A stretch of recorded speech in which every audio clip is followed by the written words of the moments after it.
ধন্যবাদ। আমি প্রথমত বিএনপির প্রশ্নে আমি যেটা বলতে চাই, বিএনপির যিনি প্রার্থী আছেন এখানে অত্যন্ত সম্মানিত এবং আমি বিএনপি বাংলাদেশে একটি বড় দল, কিন্তু বর্তমানে বিএনপি একটি জনবিচ্ছিন্ন রাজনৈতিক দল। সাধারণ জনগণ এখন আর বিএনপির সাথে নাই এবং বিএনপি এখন বাংলাদেশের রাজনীতিতে একা হয়ে গিয়েছেন। বাংলাদেশ জামাত ইসলামীর নেতৃত্বে যে 10 দল আজকে বাংলাদেশের সারা দেশেই জয় জয়কার অবস্থা তৈরি হয়েছে।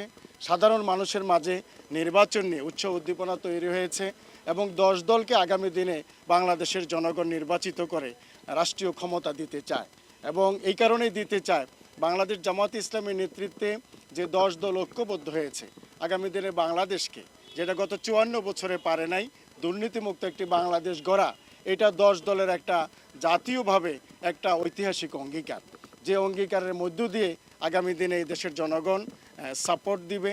এবং আমি আপনাদেরকে বলবো যে 10 দলীয় জোটের প্রার্থী খাগড়াছড়িতে যদি এদেশের জনগণ, সর্বস্তরের জনগণ যদি আগামী দিনে নির্বাচিত করে, আমি খাগড়াছড়ি পয়েন্টে শুধু বলতে চাই, সেটা হলো সাম্প্রদায়িক সম্প্রীতির সুদৃঢ় স্থাপন এবং অত্যন্ত শক্ত একটি বন্ধন যেন আমরা দাঁড় করাইতে পারি, এটা আমাদের একটা প্রধান অঙ্গীকার থাকবে খাগড়াছড়িবাসীর জন্য।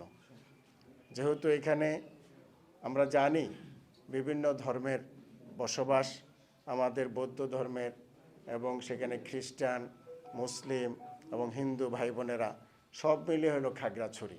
এজন্য এই বিষয়টি খুবই গুরুত্বপূর্ণ এবং এই বিষয়টিকে আমরা টপ প্রায়োরিটি দিয়েই খাগড়াছড়ির আগামী দিনের রাজনীতিতে আমরা একটি সম্প্রীতির বন্ধন দাঁড় করাবো ইনশাআল্লাহ।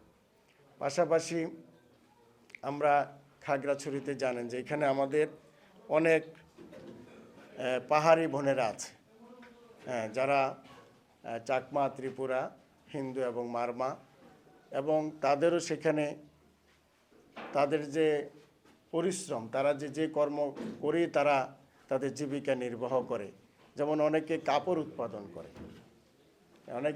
উৎপাদন করে এবং সেখানে খাগড়াছড়িতে কিন্তু আমাদের কোনো টেক্সটাইল ফাংশনটা নাই এবং এই টেক্সটাইল ফাংশনটা যদি আমরা আগামী দিনে জামাত যদি 10 দলীয় জোট যদি রাষ্ট্র পরিচালনা আসে, জনগণ যদি তাদেরকে সে দায়িত্ব দেয়, তাহলে এখানে যদি একটা টেক্সটাইল স্থাপন করা যায়, তাহলে কিন্তু আমাদের এই সমস্ত চাকমা, মারমা, ত্রিপুরা এবং মুসলিম বোনদের যে তাদের যে হাতের কাজ, এগুলো করে কিন্তু আমরা একটা এক্সপোর্ট আইটেম এখান থেকে আমরা তৈরি করতে পারি। এতে স্বাবলম্বী হবে দেশের মানুষ, নারীরা, এবং এই ক্ষেত্রে আমাদের বিশেষ করে চাকমা, ত্রিপুরা, হিন্দু এবং বৌদ্ধ ভাই বোনদেরই এখানে একটা গুরুত্বপূর্ণ ভূমিকা থাকবে। এই ক্ষেত্রে আমাদের একটা সুন্দর পরিকল্পনা আছে, সেটা হলো একটা টেক্সটাইল ইঞ্জিনিয়ারিং, টেক্সটাইল একটা ইন্ডাস্ট্রি যদি দাঁড় করানো যায়, তাহলে সেখানে এই সমস্ত কার্যক্রমগুলো করা যাবে এবং খাগড়াছড়ি থেকে আমরা এক্সপোর্ট আইটেম বিদেশে রপ্তানি করে অর্থ উপার্জন করা যাবে এবং অর্থনীতির চাকাটা গতি হবে। এরপরে সেটা হলো কৃষি যন্ত্রপাতি।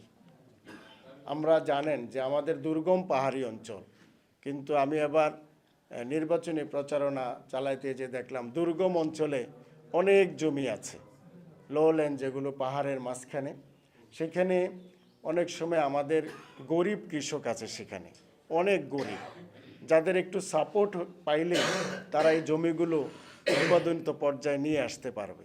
এক্ষেত্রে আমার পরিকল্পনাটা হলো যে আমাকে যদি খাগড়াছড়ির জনগণ আগামী দিনে নির্বাচিত করে, এ সমস্ত কৃষি যন্ত্রপাতি যেন আমরা সরবরাহ করতে পারি এবং যে ব্যাংক থেকে স্বল্প লোনে যেন লোন দিয়ে যেন তাদেরকে সাপোর্টটা তাদের পিছনে দাঁড় করানো যায়।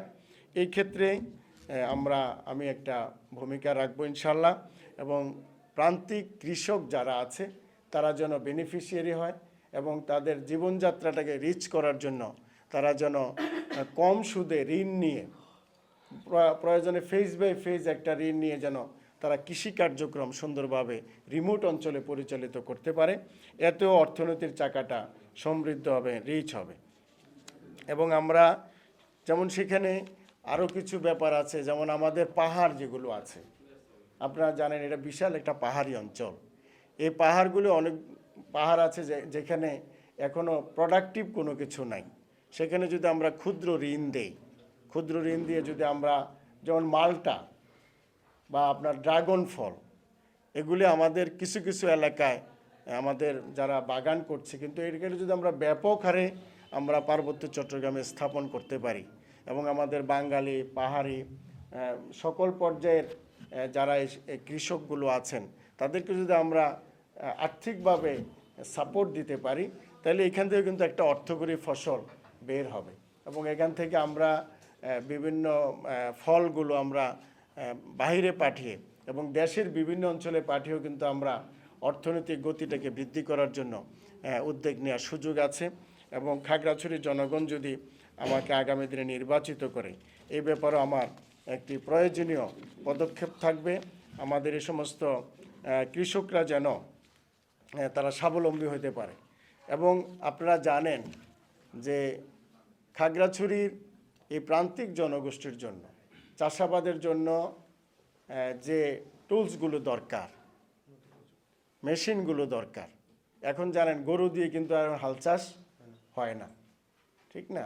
সেখানে চাষ করার জন্য ট্রাক্টর সিস্টেম চলে আসছে, ধান মারানোর জন্য সেখানে মেশিন চলে আসছে।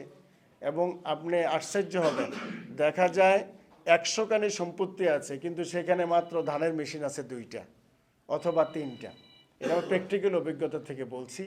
এই সমস্ত জায়গাগুলিতে যদি আমরা এফোর্ট দিতে পারি, তাহলে আমাদের কৃষকরা কিন্তু আরও বেশি উৎসাহিত হবে এবং উৎপাদনের ক্ষেত্রে তারা আরও ভূমিকা রাখবে।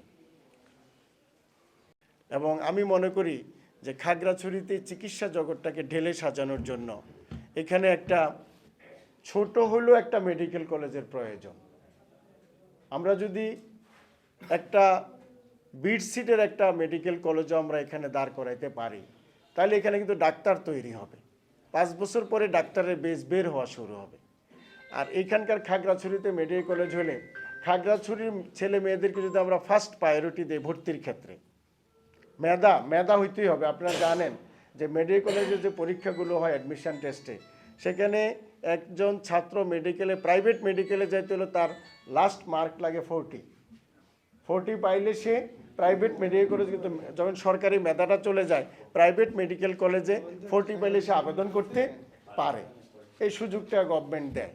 এই জন্য আমরা যদি খাগড়াছড়িতে একটা মেডিকেল কলেজ প্রতিষ্ঠা করতে পারি, তাহলে চিকিৎসার যে সমস্যাটা আছে এটা আজকে আমরা শুরু করলে 5 বছরের মধ্যে যে এটা সমাধানের একটা রাস্তা দাঁড়াইবে। কারণ একজন মেডিকেল স্টুডেন্ট 5 ইয়ার্স তাকে লেখাপড়া করতে হয় MBBS ডাক্তার হওয়ার জন্য। আর এখন আসলে MBBSদের গুরুত্ব তো কমে গেছে। এখন সকল সাধারণ মানুষও জানে যে এটা কনসালটেন্টের কাছে যাই, কে মেডিসিন কনসালটেন্ট, কে নাক কান গলার, কে সার্জারি, এরকম একটা বিষয় থাকে। এর জন্য এই প্রতিষ্ঠানটা যদি আমরা নেক্সট প্রজন্মের জন্য খাগড়াছড়িতে দাঁড় করিয়ে যেতে পারি।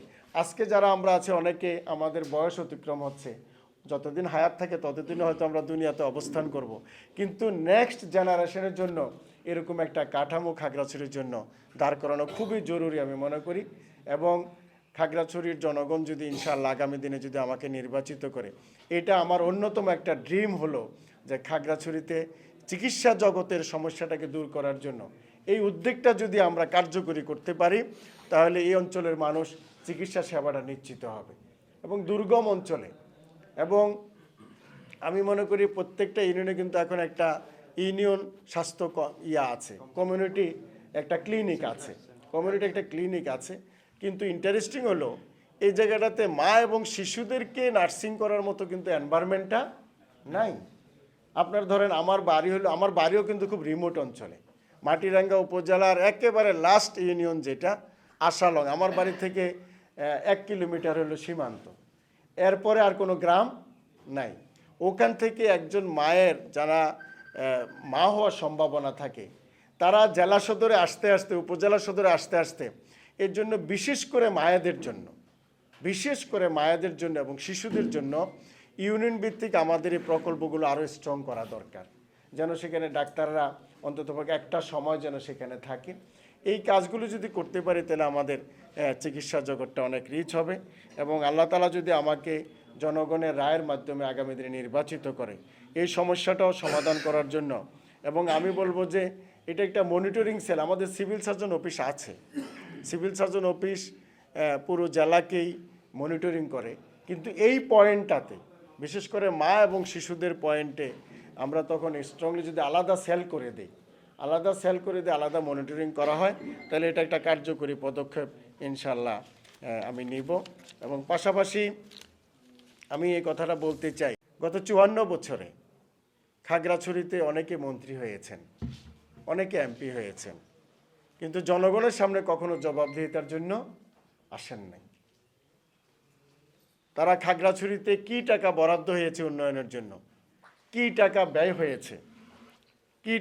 হয়েছে, এই পয়েন্টে কেউ কখনো জনগণের সামনে আসেন নাই।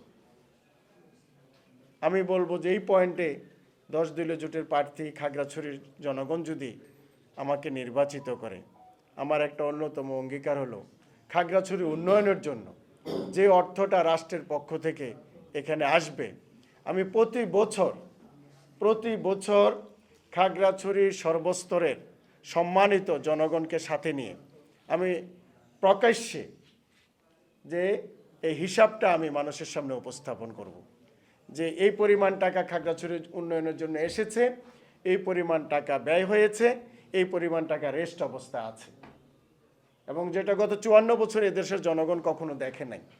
এবং আমি বলবো যে খাগড়াছড়ির জনগণ যদি আগামী দিনে আমাকে নির্বাচিত করে, ইনশাআল্লাহ মানুষের সামনেই সকল হিসাব আমি ওপেন উপস্থাপন করব, এবং সেখানে সকল শ্রেণীর মানুষই, আমাদের হেডম্যান, কারবারি, সম্মানিত সমাজের যারা নির্বাচিত জনপ্রতিনিধি আছে, আমাদের সিভিল প্রশাসন, আর্মি প্রশাসন, গুণীজন এবং মিডিয়ার যারা কর্মী আছেন, সকলকে সাথে নিয়ে আমি এটা উপস্থাপন করব। দ্যাট ইজ সকল ডেভেলপমেন্ট ওপেন থাকবে, এখানে সকল ডেভেলপমেন্ট ওপেন থাকবে। এবং এইটাও আপনাদেরকে বলি যে আমাকে যদি খাগড়াছড়ির জনগণ আগামী দিনে নির্বাচিত করে, আমি একটি টাকাও জনগণের লুটপাট করব না, একটি টাকা, সিঙ্গেল পয়সাও লুটপাটের অন্তর্ভুক্ত হবে না। এবং খাগড়াছড়ির প্রশাসন, জেলা পরিষদে অনেক নিয়োগ হয়, আমরা শুনি 10 লাখ, 15 লাখ, 20 লাখ করে টাকা নেয় একটা নিয়োগে। আমি বলবো যে একবার টেস্ট করেন, আমাদেরকে একবার পরীক্ষা দেওয়ার জন্য সুযোগ দেন। আমরা একটা পরীক্ষা দিতে চাই জাতির সামনে। সেই পরীক্ষাটা হলো যে ঘুষমুক্ত চাকরি, আমরা রাষ্ট্র পরিচালনার দায়িত্ব যদি এদেশের জনগণ দেয়, আমরা মেধাকে গুরুত্ব দেব এবং মেধাকে আমরা নির্বাচিত করব। হ্যাঁ, এর জন্য ঘুষমুক্ত প্রশাসন তৈরি করব ইনশাল্লাহ আমি, এবং সেক্ষেত্রে মেধাকে আমরা মূল্যায়ন করব, মেধাবীদেরকে আমরা কর্মসংস্থানে চাকরির ব্যবস্থা করে দেব, এবং মেধাবীরা যখন চাকরিতে আসবে অটোমেটিকই নেশনটা বিল্ড আপ হবে, ডেভেলপড হবে। এবং এটা আমাদের জাতীয়ভাবেই আমাদের সে অঙ্গীকার আছে। দুর্নীতিমুক্ত বাংলাদেশ গড়াই 10 দলীয় জোটের এখন সবচেয়ে বড় অঙ্গীকার। প্রিয় সাংবাদিক ভাইয়েরা, এজন্য আগামী দিনের বেকারত্ব দূর করার জন্য, এবং আপনারা দেখেছেন জাতীয়ভাবে আমাদের ডাক্তার শফিকুর রহমান সাহেব বলেছেন কর্মসংস্থানের বিষয়ে, এবং আমাদের সেখানে যে ম্যানিফেস্টো আসছে তার মাঝে সবগুলি আপনারা পাবেন।